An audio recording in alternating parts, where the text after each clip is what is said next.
Fiber Connects 2020 conference, brought to you by the Digital Council Africa and headline sponsor, Inc. Hi everyone, my name is Kgosientsho Ramokgopa. I'm the head of Investments and Infrastructure Office in the Presidency. The responsibility of my office is twofold. On the one leg is to aggressively promote investment attraction into the country to meet the President's publicly declared the target of achieving 100 billion US dollars of investments into the country over the current term of the sixth administration. We are working in this regard with investment envoys. This is a team of eminent men and women who have served the country with distinctions in various capacities. Some of them have led some of the most renowned organizations that are listed on the JSE. Some of them have been part of the executive in the country. So the intention really, or the rationale, is that they will be able to exploit the network that they have generated over a period of time to help in attracting investors into the right sectors of the South African economy. We are also responsible for unblocking and addressing issues that are related to permitting and licensing issues that the potential investors could be encountering when they want to make investments into the country. We also are responsible for improving the country's rating on the World Bank Index of the ease of doing business, which really examines about the 11 indices that important in attracting investments into a country. We are currently ranked about 82 of about the 192 participating countries. The intention is to get the country in the next year or two to be in the top 50. And in this way, we hope to accelerate investor appetite into investing into the South African economy. On the infrastructure side, we are responsible for producing a credible and robust infrastructure project pipeline. And really the expectation is that behind that project pipeline, the private sector will be able to invest. And in this way, we should be able to get the economy going. We have been working with the private sector over the past 6 months to ensure that we were able to stimulate aggregate demand. And we are doing this by identifying sectors that gives us an opportunity in the shortest possible space of time to help the economy to recover. So typically we have chosen 6 sectors. 4 of them are what could be referred to as the network industry. That's water, energy, transportation, and ICT infrastructure. And the choice is informed by the fact that they've got higher job elasticity, they introduce greater efficiencies in the economy, they're able to broaden the opportunities for municipalities to introduce innovative land-based financing mechanisms. And in this way, municipalities could be in a position to broaden the revenue streams into their spaces and reinvest it back into the economy. We also chose to prioritize agriculture and agro-processing because a considerable number of the 9 provinces in our country are rural. So in this way, we hope that if we are to invest upstream of the project lifecycle, we'll be able to concentrate opportunities closer to centers of primary production and therefore concentrate, if you like, economic opportunities in those spaces. And in that way, we'll be able to rekindle economic activity in the rural spaces. The other one is human settlement, and this really is informed by the fact that demand far outstrips supply. We know that in our country, the state is the one that is almost exclusively responsible for providing low-income housing solutions. So we think that with the deteriorating fiscal matrix, the diminishing fiscal headspace, there's a need for us to reconfigure new ways of attracting private sector to participate in that space. And that's why we are looking at the innovative financial and technical engineering solutions that will allow private sector to introduce various typologies of housing. And in this way, they should be in a position to also provide for a demand on the low-income housing space. And the state will unlock those opportunities by providing bulk infrastructure. In this way, we hope to incentivize their participation. We have, over the past 6 months, worked, as I said, with the private sector and along those priority sectors, the 6 sectors that I've mentioned. And we've been able to graduate about 50 projects to financial close. And these projects have attracted about 340 billion rands of firm commitments from the multilateral development banks, the commercial banks, and the GFI. We have started rolling out some of these projects. So we're confident that they'll contribute immensely to the recovery effort, and they are part of what the president unveiled as the economic reconstruction and recovery plan. And that plan really identifies infrastructure as a flywheel that will help us with the recovery effort. Let me also emphasize that we think that the ICT infrastructure is key in the resolution of the social problems in the country, accelerating and improving educational outcomes, ensure that we address issues around information asymmetry. One of the things that COVID has exposed is that the great majority in this country has been disadvantaged immensely as a result of the hard lockdown. Kids have not been able to learn. Their learning was interrupted, especially for the poor. The more affluent ones were able to change from the physical interaction to alternative platform of teaching.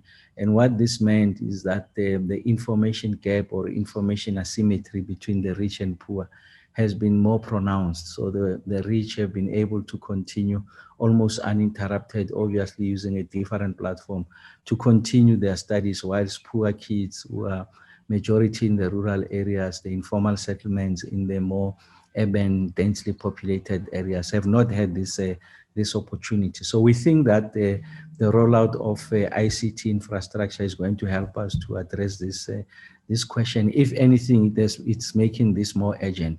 So one of the projects that we have identified as a priority project is what we call SA Connect. So this is directed at ensuring that we connect all the schools in the country to ICT infrastructure. And we know that this is not sufficient, because for you to enable learning and teaching to happen, you need to address using this platform, you need to address the entire ecosystem. So the first one is connectivity. And like I said, we're beginning to roll that out. We're looking to collaborate further with the private sector to ensure that we reach as many schools as possible. Obviously, the priority will be in the poor areas and those that are on the margins.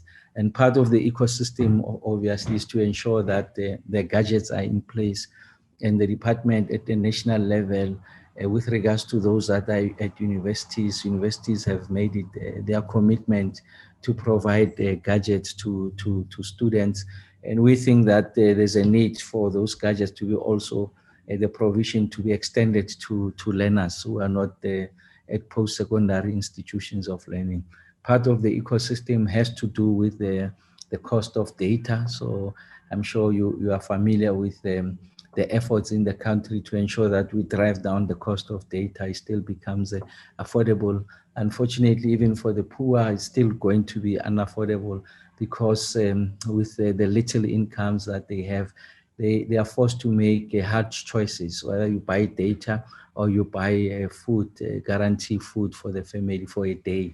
So those are very difficult choices. So we want to get to a stage where data that relates to the consumption of education-related material is almost zero rated.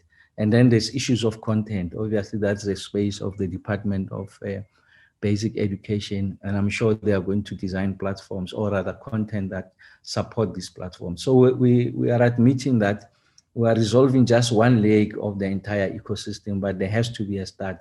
And that's why we are beginning to roll out this infrastructure at the schools, and also public places, libraries, community centers. We're also looking to extend it to police stations, clinics. You can mention them, but I think the priorities around the schools in those areas.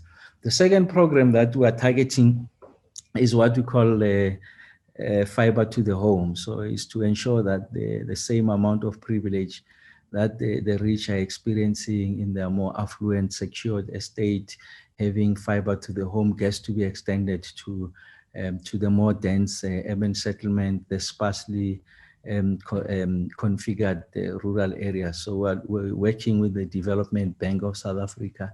There's some entrepreneurs who have come forward, they have developed a solution on how best we should be in a position to roll out fiber to the home in the most efficient and in a manner that, of course, is cost effective, if you like. So the intention is to ensure that everyone in the country enjoys this benefit of having access to internet. You can use it for, as I've mentioned before, for learning. Teachers can use it for teaching, but also to accumulate new forms of knowledge, expand people's horizons, get information, and for entrepreneurs, it can take their business prospects to a different level, and they are able to compete and become more competitive in the space. So we're looking at the private sector to help with this effort. I don't think that the state has got sufficient resources to provide for that. So we think that on a commercial basis, especially fiber to the home, we can make conditions attractive. We know that one of the hurdle rates that exist in that space is to ensure that the way leaves gets to be approved quickly by the local authorities. So we're working with the local authorities so that there's a greater appreciation on the need to accelerate this effort. And to the extent that they require to fashion or configure financial solutions that can help the local authorities also to benefit from the annuity that is surrounding, if you like, accompanying these solutions that we are suggesting. So we're essentially looking at the private sector as a significant and important ally in ensuring that we are able to deliver these outcomes going forward. And then the other view that we have taken is that as we roll out this massive infrastructure, and I'm talking about fiber to the home, connecting public assets, as I mentioned, schools, community centers, it could be clinics and the likes. It is important that the input material, the fiber that is going to be rolled out gets to be produced in the country.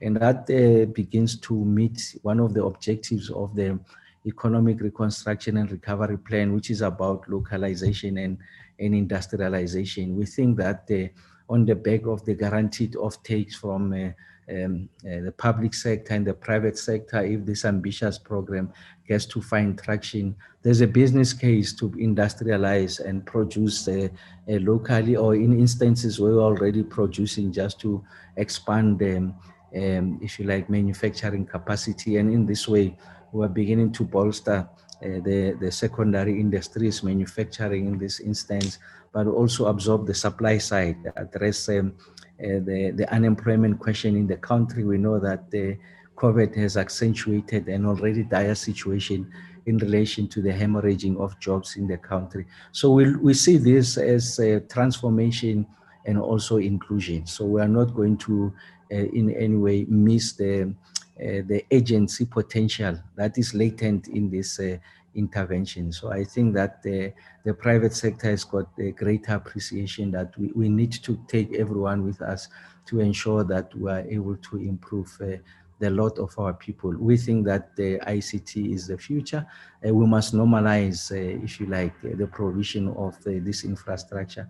The view of the office is that this must constitute, if you like, one of a minimum service provision to all communities, in the same manner as we look at the provision of water, quality water, the provision of waterborne sanitation, the provision of energy stroke electricity. ICT and internet should also form part of those broader solutions that are necessary for us to improve the quality of life of people in the country. It should not be seen as a privilege. I think it must be a minimum basic service going forward. So we think that with the critical mass of the municipalities, the collaboration and cooperation of the private sector, we are going to make this possible. We have financial instruments that we are designing, such as the infrastructure fund, the 100 billion rand facility that is incubated at the DBSA. We have overseen that facility, and we think that we can fashion solutions working with the private sector to finance this kind of bold initiatives. And really, the fund is a blended financing mechanism. As the state, we are prepared to take the first loss. We will hopefully de-risk the project and improve the commercial viability of the project. And in this way, we should be in a position to crowd in private sector participation. So we're looking forward to collaboration, cooperation with yourselves. We are more than confident that working together, we can achieve more. Thank you very much. Thank you for participating in this session of the Fiber Connects 2020 conference. Stay tuned for the next session.